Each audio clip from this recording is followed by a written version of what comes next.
everybody, and welcome to 3 Years AMA. We are live again because it is Wednesday, and we're doing that every Wednesday, connecting to you. And of course, this AMA is also the opportunity for you to ask questions, to write comments, to be with us. And I have a special guest coming up today, and also the CEO of 3 Years, Sandi Bitenc, will be with us in a couple of seconds. Anita Mlakar is my name. I am the host of this AMA. And at the beginning of this AMA, I would like to invite you to be, of course, a part of our communities. We are very active on Discord, on Twitter, and on Telegram. A lot is happening there. So I'm inviting you to be a part of that communities of our 3R family. And also, of course, to subscribe to this YouTube channel if you are not subscribed yet, because we are here live every Wednesday. Let's do a short introduction of our project. So what is 3R doing? It is the world's first blockchain platform that enables individuals and businesses to thrive on Web3 by providing broadband internet connectivity. And what we're trying to do is connect the unconnected and bank the unbanked. We are talking about it a lot. And we are actually connecting people of Africa to internet with two technologies. One is 3R Internet, our internet, and of course, K3 Last Mile Solution. People who join us, people who are with us and of course are connected, will get a digital identity from us. And we also create their digital bank account, giving them a wallet. The next step is providing financial services. We have fiat onboarding and offboarding, RAM, and peer-to-peer cash crypto onboarding. DeFi, we are working on microloans and yield farming. We also have outside partners that will provide additional digital revenue streams. And once we put people through all those steps, of course, they're connected, they're banked, and they're empowered. We are doing that all the time. We are also informing people about what we are doing, and that is why it's important that you are a part of our community. Now, Sandi Bitenc, the CEO of 3R, is always with us, and I would like to invite him in and say hello. Sandi, hi. Hello, hi Anita, hi 3R fam. From which part of the world, Sandi? Dubai right now. So you're home. Yes, in a sense, I don't know where home is anymore. I've Oh my spent God. so little time, and I'm also staying just for 2 days. Okay. First, Sandi, let me officially also here congratulate you and our project, of course, for winning this great award, a social impact project. 3R won the award, and we are really proud of that, aren't we? We are at least some recognition that we're getting, and it was really nice, and it's also, congratulations to you too. You're also part of the project, so you won it also. And of course, we couldn't be doing this without our community. So it's and I'm really, so I don't have it here right now, the statue, or how you call it, the pyramid. It's like heavy as hell. It's the heaviest thing. um I literally, we got into trouble transporting it back to Dubai because it's so heavy. Really? For sure it has like 4 or 5 kilos, so we're overweight immediately, and it's big. Putting it in a suitcase, it was a challenge. Well, it is heavy, not only by how much it weighs, but also because we have now a new responsibility. Winning such an award, it gives you also a responsibility to continue and to stay, or at least to keep it. And I think that this is something that we're doing all the time. And I'm really proud of the team, of everybody who is with us, our community, our family. And I was watching, Petra sent me, and then also to the community, how you received the award, and you were like really cool.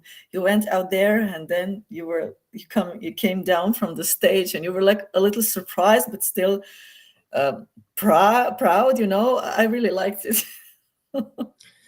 Yeah, and it was also the environment all around was supportive of all this. So There was one social impact project. Everything else was really hyped up and all those stuff. So we were all already hyped with the proceedings that were there, and then just when it was pulled up, we were nominated, so we knew that it's gonna come down to a few projects that can win, and it was just exciting waiting, and then it's yes, right. Yeah, yeah, deserved. I see a lot of congrats coming in from our community. So thank you very much for all the nice words that you're writing right now at the comment section. And of course, you're welcome to ask questions today. Well, we have a very special guest coming up, but just Sandy, to ask you this question before we invite our guest in. How was, all in all, at Malta? Well, it was less people that I expected, but we also need to understand that literally a few days before the event, the FTX crash happened, and I was speaking to Max, that was running most of the things there, and he's just like, we got so many cancellations just before the event, but I think we got a lot out of it, to be honest. So there were a lot of VCs out that we wanted to speak to. There were some really good projects out that we are exploring partnerships right now, and we actually agreed on one today, and that's quite a big one. It's gonna be announced in December. Probably it's going to be announced a bit before, but it's going to, some things that we'll be working on together are going to be in December. I don't know if I'm allowed to say anything, but I think the announcement will come pretty soon, within a few days. And There are some other stuff. There are some other projects that we met, connected with. We were there also on two side events. I was a speaker on two side events. One was the regular crypto meetup, and I think that was actually even recorded, and I think we put it somewhere on the on our channels. And then the second one was Crypto Mondays, and that was really cool. Crypto Mondays was fun. So um, and we laughed a lot. We connected. It was how to say, it was really like a family that they were doing it there. So really really close to everyone. And then I was also a speaker on the Malta event, so a lot of speaking lately.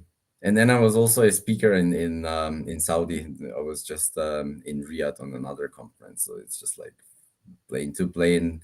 And when I flew from Malta, we landed in Dubai at around 1:30 in the morning, and then I needed to repack my stuff. Then I had 2 hours of sleep, jumped on a plane, go directly to the event, and then in the evening at 7, I had a speech like half asleep. Oh my God. Oh my God. Amazing. Amazing, Sandy. You're doing a great job, you know that. But I know it's also very intensive sometimes. I know that you have Petra, and I hope that she's taking good Which care of you. And of absolutely, course, absolutely. Yeah. But in general, Malta was really, really good. As I said, a bit less people than expected, but they were the right people. So from that side, it's good. And now afterwards, Saudi Arabia, they're opening up. It's interesting. So whoever is interested into some new things, they're backing a lot of projects that are having anything to do with Saudi Arabia.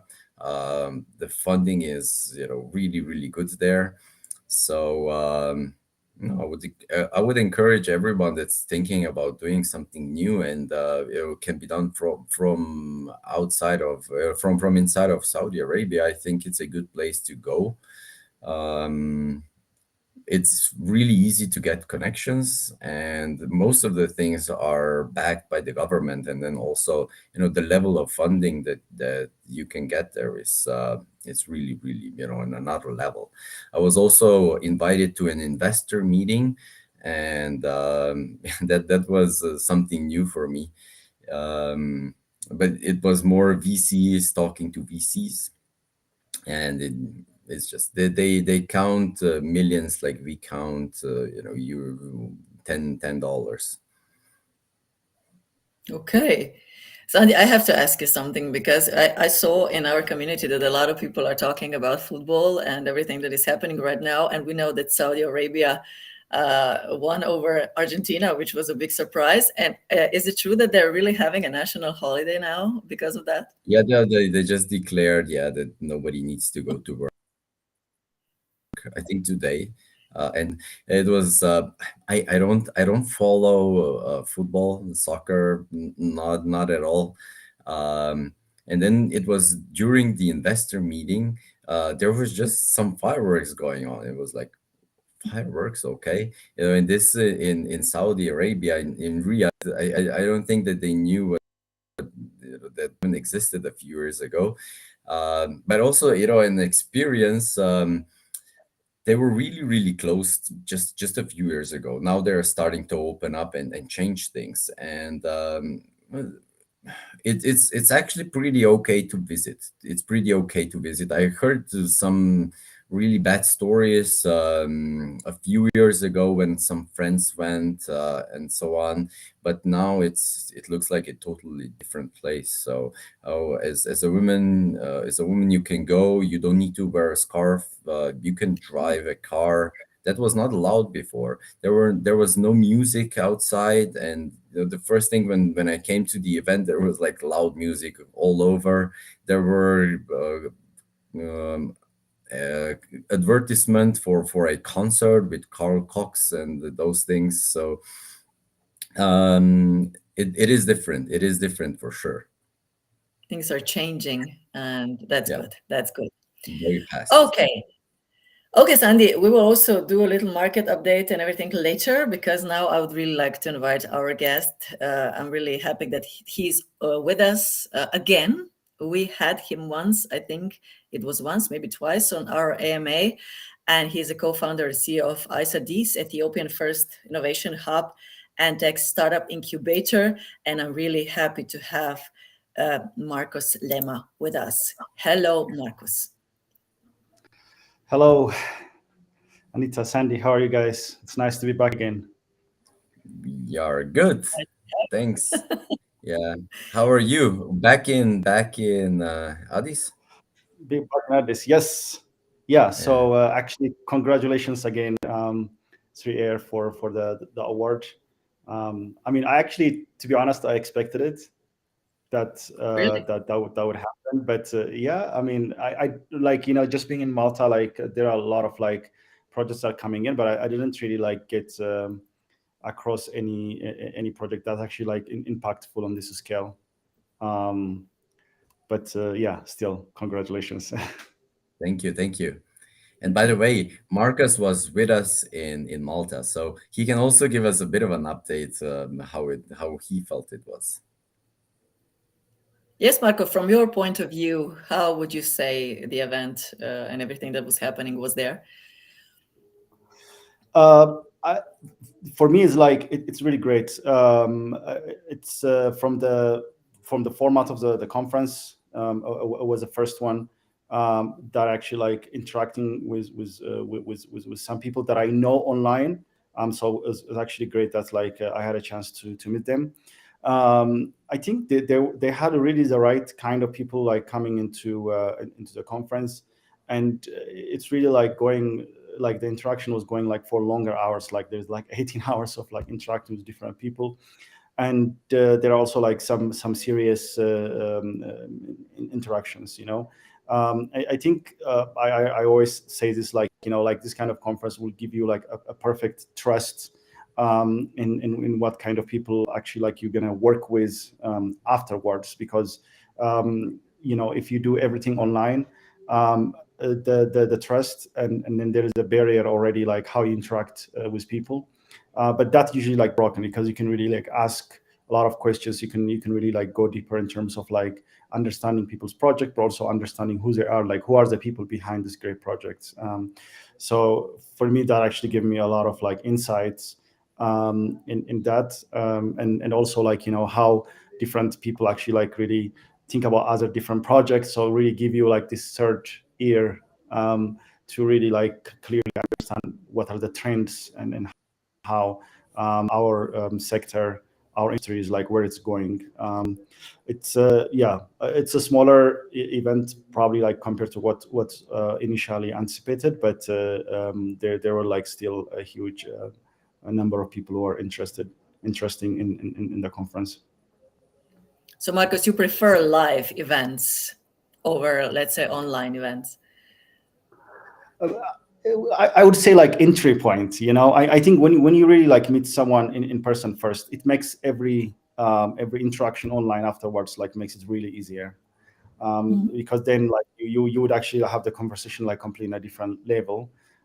So that's why actually like I love these conferences, you know, like in what happened in the COVID time, where there is like everything is like really digital, and several people like they never really even meet their team even once, and I think that really create like this disconnect somehow. So I'm still like a big fan of like online activities, because I think it's definitely like save a lot of time and resources.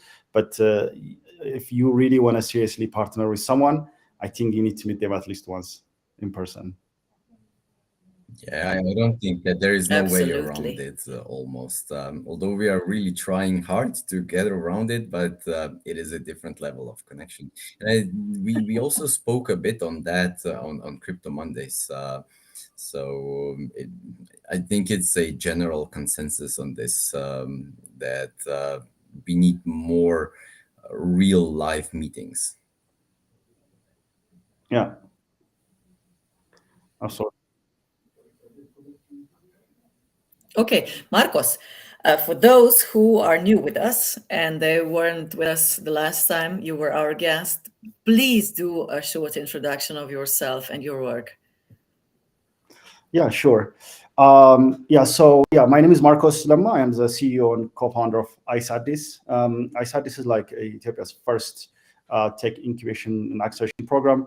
We always like regard like as amplifying startups in Africa. We have a lot of regional activities. We work with like high potential technology startups in the last 11 years. So we've been in the market the last 10 years, and I have been also like working on the tech community for a long time. I love the tech community, and I also like a big believer of like tech startups. And I think if you really want to solve the next generation problems and challenges, is like startups are like the perfect gateway for that. Centralized approach is definitely like it's not the way to go. And if you're looking at the Web3 and movement in Africa, it's really driven by like a lot of like startups like in the local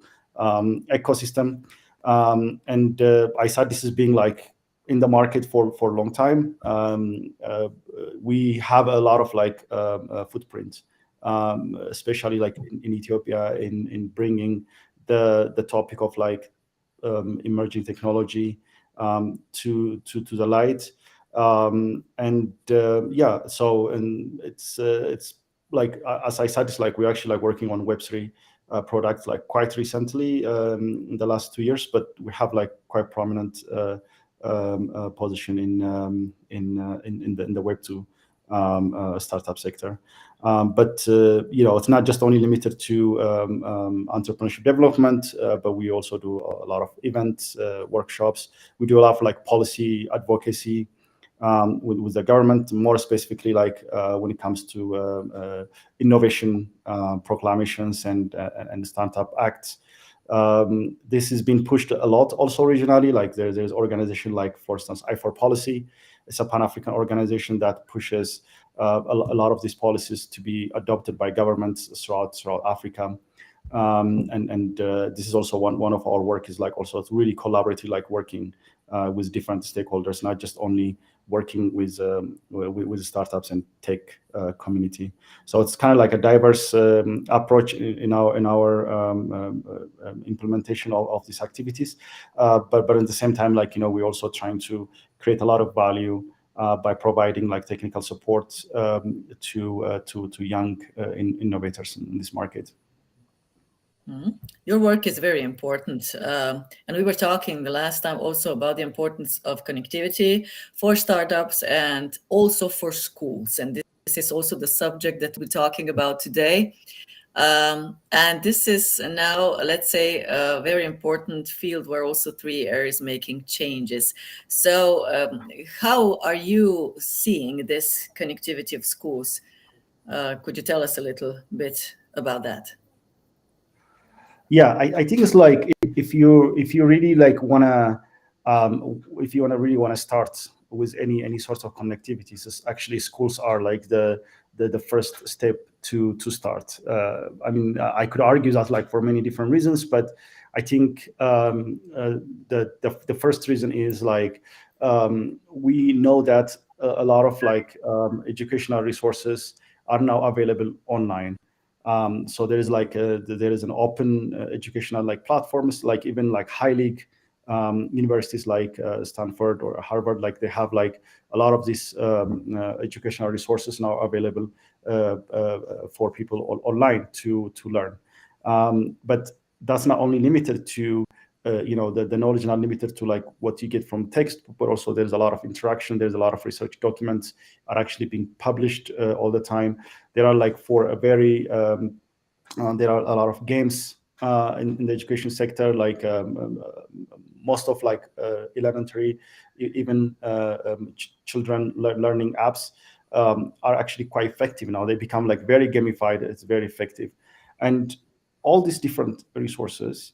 And then if you bring them into a country where there is no resources, so like when even there's no enough books are available in the schools, and there are almost like no digital technological opportunities are there. Like there is no like advanced laboratories or digital libraries are existing. So within this framework, I think the school connectivity will actually like bring in a completely like new shift the way education is in a certain country, because it will build up everything on top of that.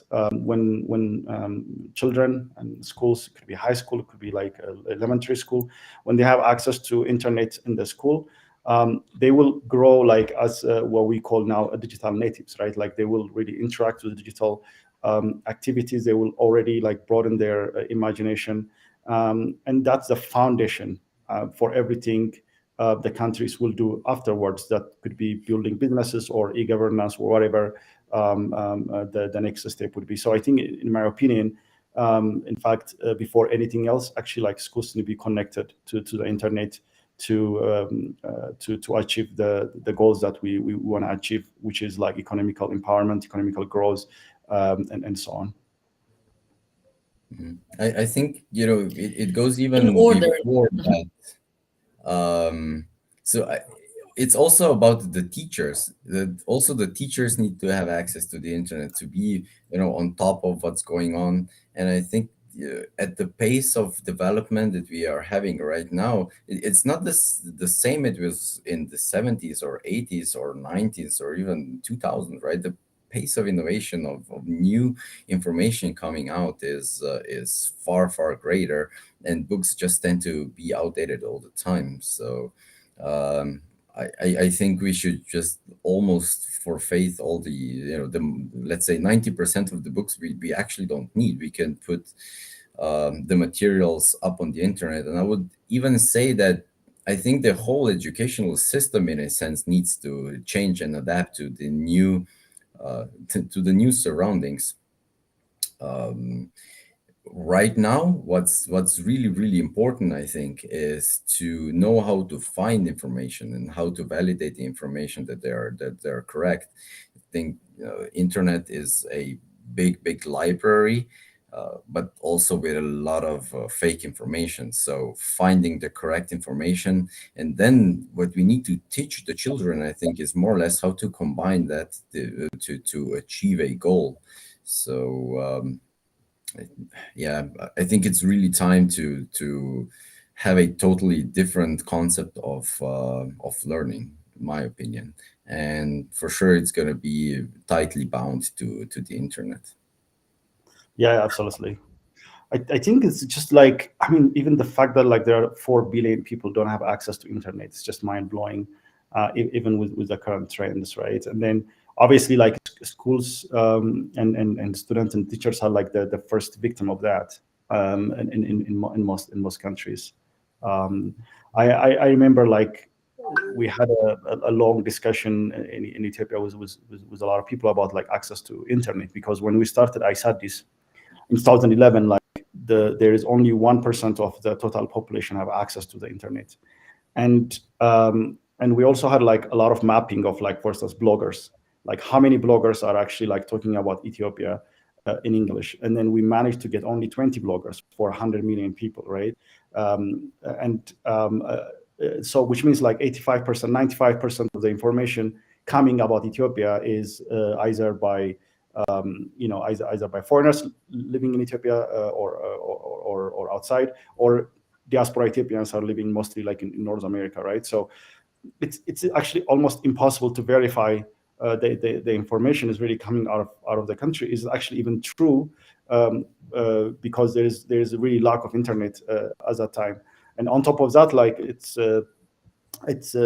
was not just accessible for the normal people. So either like international organizations or some very bigger corporates only actually had access to the internet. Of course, time is changing now, and that's actually significantly improved.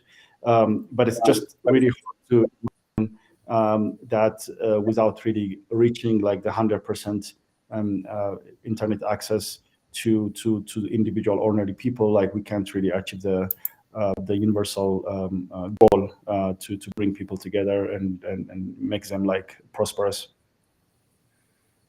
Yeah, it's really important that we get the internet also, not only in schools but also outside of the schools. And what we've seen right now, it's actually happening at the schools that we provided the internet to in the rural areas, is that the children are actually gathering around the school after school hours, because they have the internet connection there with Wi-Fi. And I don't know, Marcus, have you seen something like that in Addis also, in places where public Wi-Fi is potentially available? Yeah, so yeah, this is normal. Actually, like you can see like even a lot of like places where there is a hotel, just people like standing around the hotel, like just to access internet. And I mean, we're talking about like in the most urbanized parts of the country, right? And when you have like a public Wi-Fi, there's like a lot of access, but that will actually like indicate like there is a lot of need. But in the same time, like the public Wi-Fi's are not widely available as well.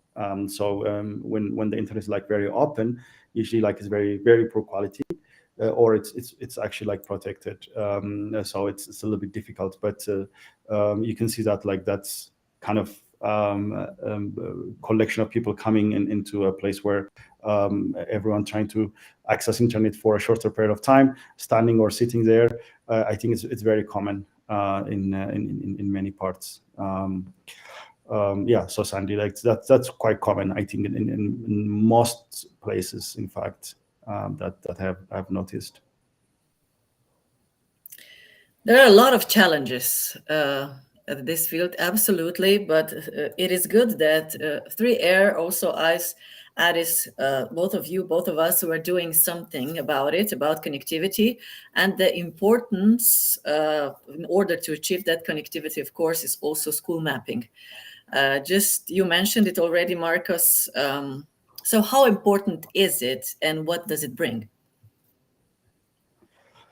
Yeah, I think it's like if you talk about school mapping, it's always overlooked, I mean, in general, like any kind of mapping is actually overlooked, but it's actually like really the basic, right?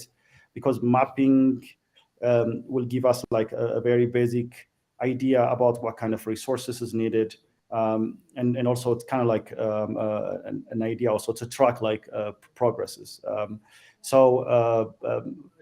think for at least like if we talk about connectivity in the school, in the educational like ecosystem, the first step is like to map where are the schools in the country, which are actually like operational, which ones have access to basic tools like internet, which don't have.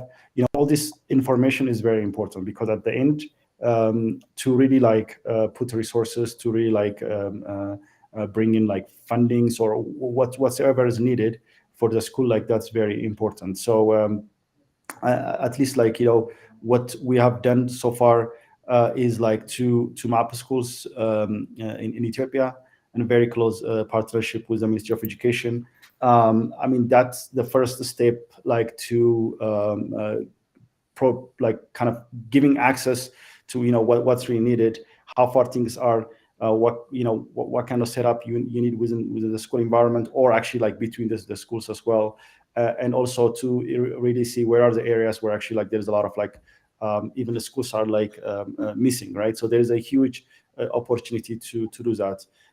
Tools like Mapbox actually like kind of helping us to visualize and put together these activities. I mean, this information will eventually be like publicly accessible, right? Especially like for Ethiopian audience, for Ethiopian startups to look at that data, and also like it's a way of like kind of transparency as well. It creates a lot of transparency, this kind of mapping, to see like where are like the smallest concentration of like schools are, where do we need to concentrate now in terms of like providing resources. So it's quite like a huge opportunity with mapping.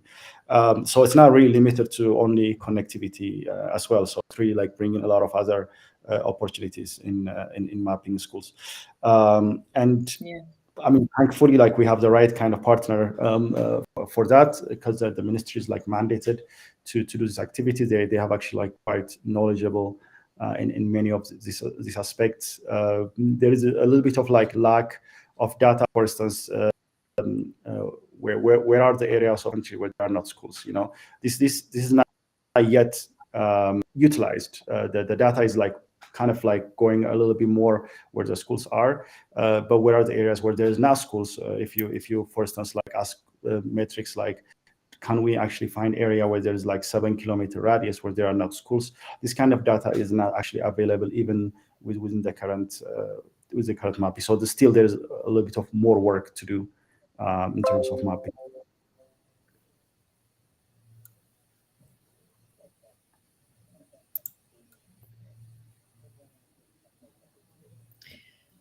Are you hearing and seeing me? Am I okay? Yes, Yes. you are. Okay. I think I have a delay, unfortunately. Okay. Yeah. I saw there was some problem with connection. So just as long as we see and hear each other, and also others are hearing us.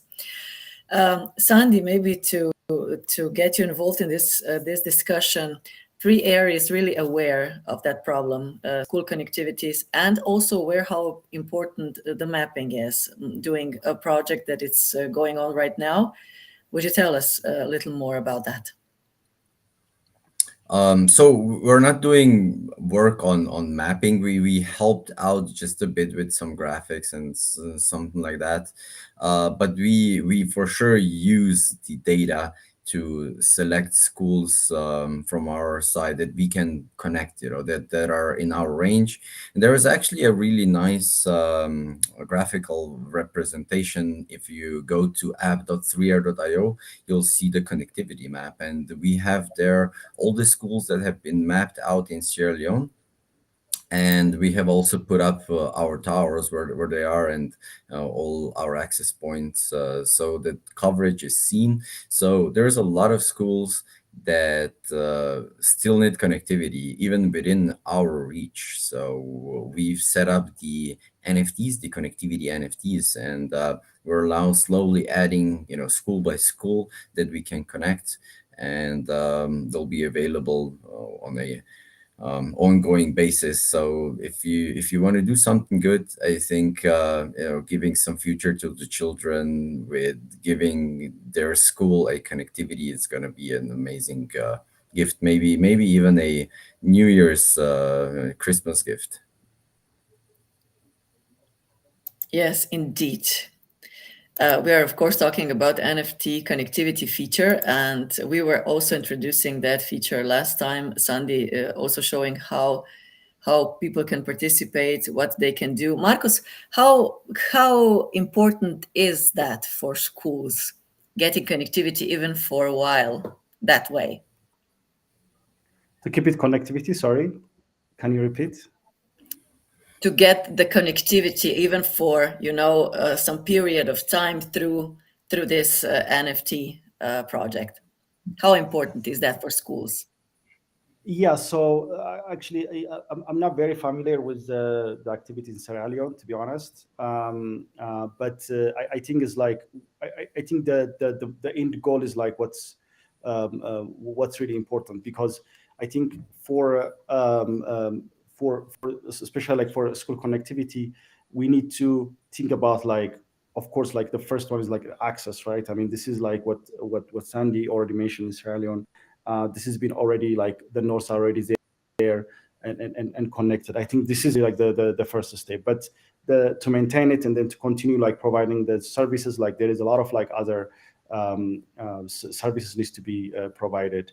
I think for a lot of like for people who are especially like in the Web3 ecosystem, I think we know that like NFT is actually providing like kind of a unique opportunity for that, and it's also like will create like a continuous value, right? Because it's the value is already integrated into the activity, so we don't need to, like, for instance, like raise additional like funding schemes and so on.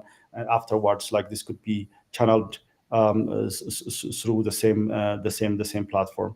I think that would be the advantages. And I think even in a short period of time, to providing services and then also like to maintain the continuous like internet connectivity. I think this is a lot of work is needed, obviously, from everyone.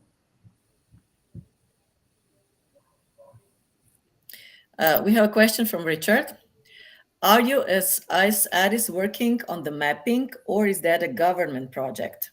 So thank you, Richard. Like, so in Ethiopia, like, so the Ministry of Education is like doing the initial like mapping, so they know, like, for instance, where the schools are by default. So there is a lot of data points actually coming in. So we need to creating like that layer of like mapping and verifying the data, so that we can actually have like a very good like visualization as well, and then would also be used like for open source, like for whoever wants to support any activities around the schools can actually get access to those data points. That will actually like will be done by Iceaddis. In fact, in partnership with like other partners so far, like, we've been working with like Mapbox. They've been really supporting us. Like, this is the we didn't pay them, so they providing this like for with their support, and definitely like now with this partnership, we have like we're gonna continue like mapping and verifying a lot of this data. So this is going to be like the main aspect, and also support for the ministry as well. There are actually like other important partners, actually, like multi-national partners are also going to involve. I think this is not yet finalized. That's why I didn't mention them. But there are like big players would also like engaging on these activities in the future as well. Okay. Markos, is there a goal, let's say in percentage maybe, how many schools should be connected, let's say in a 5 years period or 10 years is? Yeah, so I mean, so basically like the aim is like to connect like 3,500 secondary schools. So we're talking about like 4 million total number of students to get there. So I mean, currently, I think if I'm not mistaken, there are like I think from 14 to 20 million students are there, like with around 40,000 plus schools around the country, right? So at least we can actually like really creating the first step of like mapping 3,500 and then reach for the 40,000 schools eventually to have like all the schools represented, the 20 plus million students in Ethiopia. So that's the idea. Nice, very nice. Richard is also asking, does the Ethiopian government also give a yearly budget for data access to schools? I mean, in a way, it's like it's the mandate of the ministry, right? Like to support. So I mean, Ethiopia is actually like one of the very few countries, I would say, in the emerging markets, like committed that 20% of the total like GDP will be in educational sector. So there is a very serious investment is happening from the Ethiopian government, and I think I don't believe like there are many countries who can say that the 20% of their budget is going for education. But in Ethiopia, it's been like very consistently the Ethiopian government managed to achieve that. So in that regard, like there is already like a created mandate in supporting that. The Ministry of Education looking at all across education, right? Like the primary school, preschool, and the high school, but also in higher education institutions, the universities. They're actually all under with the Ministry of Education, and then they are like putting together different resources and different support organizations to come together. So if you want to do anything related with education, it will channel through that. So, but yearly budget availability and all that financial stuff, it's all like coming in from different partnerships. So it's not always necessarily coming from the pot of like the general budget, but also other support organizations, like for example the World Bank or other development partners. They actually like also contributed to that because the access is kind of the top priority in that market, in that planning. So it's a kind of collective effort, I would say, but everything is mandated to the Ministry of Education. Sandi, do we maybe have already some information how interested are really people, to be a part of this project or wanting to help in that way, get involved? So whenever I speak personally to anyone, and I also would say that anyone who is on the call is probably interested in something like that. We need to get more traction. We need to get the word out to the greater communities. More people need to learn about it. There is for sure interest in that. I can attest to. As I said, whoever I speak to, we always get good feedback, and everyone is supporting us. And now we are getting some bigger projects actually supporting us and recognizing what we're doing. But it's not easy. It takes time. It really takes time, and you need to speak multiple times to the same person that things really start moving. And I hope that we are now at that point that things are really gonna start moving. Yes, we'll be doing that also in the future, also with Markos. Markos, if anyone is interested, how could they reach you? How could they find you? Where can they find you? On the cloud, I guess. Yeah. So I am like you can find actually like Iceaddis our information, like it's on Twitter. We're very active, but also like in Telegram and other like all social media. So I'll be very happy to connect and answer your question. When it comes to like the school connectivity, I think especially like this specific project, because it's going to be like open source, there's a lot of like we're gonna post about this like the future, so that would be easier. But also like we have other activities that we work with, like supporting Web3 startups as well, and running like various startup like development programs in many countries in Africa. So yeah, please get in touch, and I'll be very happy to answer your questions. So if you follow us like on Twitter at Iceaddis or another social media, you can find us. Thank you very much, Markos, for being with us today. And of course, continue the good work. I'm sure we'll be hearing from you in a while also with what is new and what is going on, working at this project together. And thank you very much for giving us your time. Thank you very much for having me again. Looking forward for next one. Bye-bye, Markos. Bye. Bye. Okay, Sandi. We have also some other things to discuss. We were talking about, we are so used to that, your market update. What is going on? What was going on in the last week when we didn't see each other? Is it good, better? No, it doesn't look better, to be honest. But I'm also not really don't have any relevant all the relevant information actually. So I haven't been following it closely, to be honest. I just didn't have the time. But as we can see, the markets are not recovering, right? They're going in the wrong direction. So it's still a lot of the FTX contagion that's going on. Some companies are having trouble because some liquidity issues that were reliant, either they lost money on the FTX exchange, or they are kind of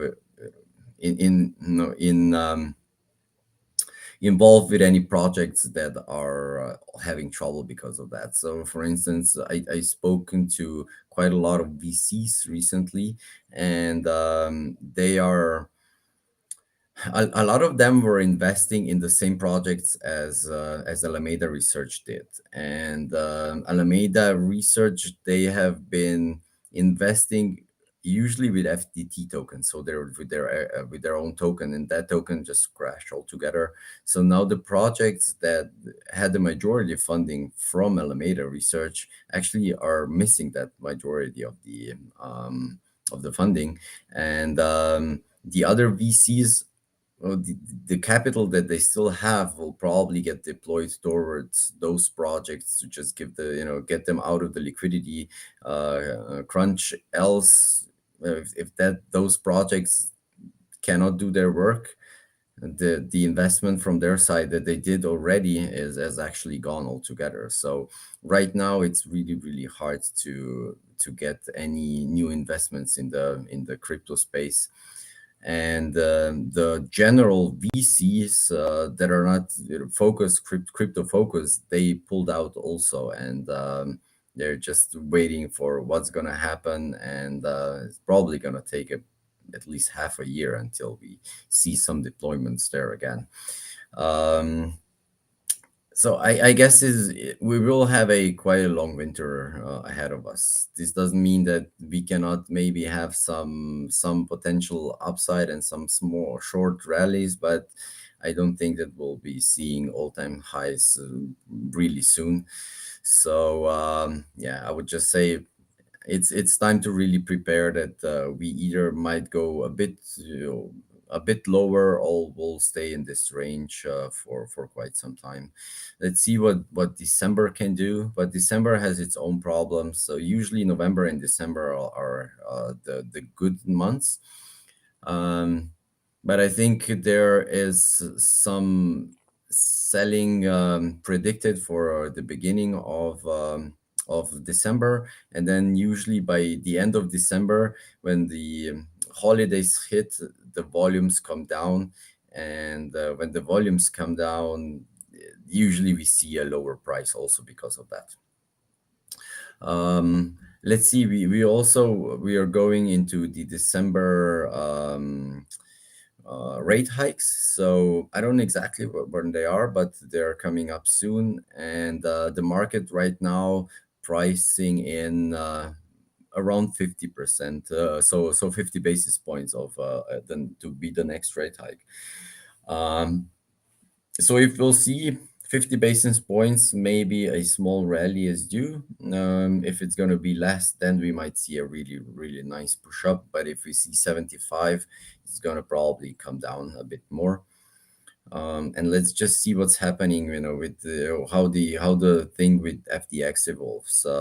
We've seen there were some problems with Genesis lending and potentially also Gemini exchange. That is a highly regulated, really big exchange also from the US.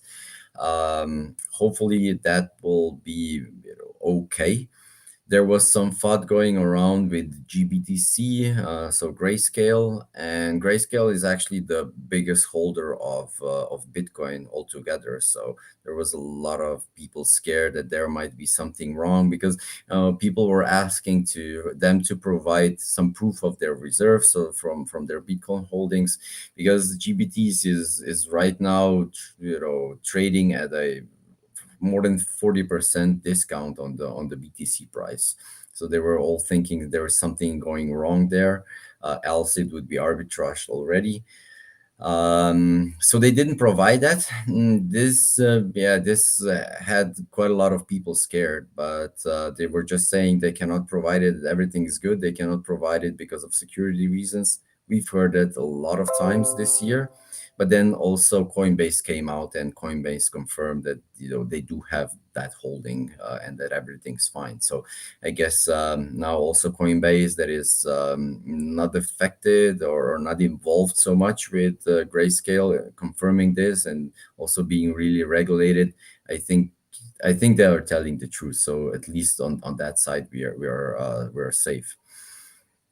But else, nothing really that I would say like amazingly good news coming out right now. So let's see. We need to sit down and wait and just wait it out. It'll come back at one point. It's just hard to say when. Okay, so we will have, let's say, a cloudy winter with a lot of snow, but eventually there will be some sun coming through, giving us some warmth and positive thinking. I'm sure that it will also go up. Sandi, talking before that about everything that is going on also in Sierra Leone, I did invite people today I think in a Telegram group to ask questions for today. And Sven did have a question. And he's saying, are there actually images of broadband masts that have already been installed? We don't actually see any of the hard work on the land itself, pictures or videos or something. Yeah, there were, and we were posting them within the Telegram group already in the past. So there are quite a lot. There are some videos there. We could potentially repost them again. But it's not it's not a telecom in a sense where you have those masts all around. We need two. We need actually two to cover the whole city. That's the magic of our technology because we have such a wide range. We've also put some images when we were connecting the schools and so on. So there was some work seen. But yes, there are for sure. There are images. There are videos. Yes, people really like, as we can see, they like when we post pictures and videos from events or from the field or whatever. So, okay, we will be doing that also in the future. Sandi, what is ahead of you in the days that are coming? Well, right now I'm running to another meeting, and tomorrow a few meetings, and then I pack. And in the during the night, I'm already flying to Miami. It's a 16-hour flight, I guess, so it's gonna be a long one. And then Decentral starts in Miami, so we'll be present there a bit, networking a bit. And then there's the Art Basel, so we'll also be there. And then I fly back, I think on the 6th of December. And on the 7th of December, there's the on the 8th of December, the event in Egypt starts. So Rise Up Egypt, where I'm a speaker also. So there's gonna be still a few events, and some traveling before the Christmas holidays. And let's see what comes afterwards. I still don't know. You will enjoy Christmas holidays though, right? I think I will. Yeah, let's see. I need to find a bit of time to relax a bit. Getting, I'm really tired today. Haven't been sleeping enough. Malta is, and all those crypto conferences. There's during the day, there is the conference, so you need to be there. And if you're exhibiting, it's 9 a.m. You need to be there. And then it goes in the night, and usually the after events are the best ones to network and to connect. So then you always have a lack of sleep, and now with a lot of flying, yeah, I need to get some proper sleep in. Okay, so we are letting you go right now. I know that you have another meeting, but after that, you should get some sleep to rest, Yes, to gather some, new power, and of course, to continue the good work. Sandy, thank you very much for being with us today. thank you. Enjoy your stay at Dubai, for this couple of days, and of course, then a safe flight to Miami. And please do let us know what is happening there. Send some pictures, videos, and write something if you'll have enough time. Okay. Yes, absolutely. Have a great time. Thank you, everybody, for being with us today. And we'll be here next week on Wednesday. Bye bye.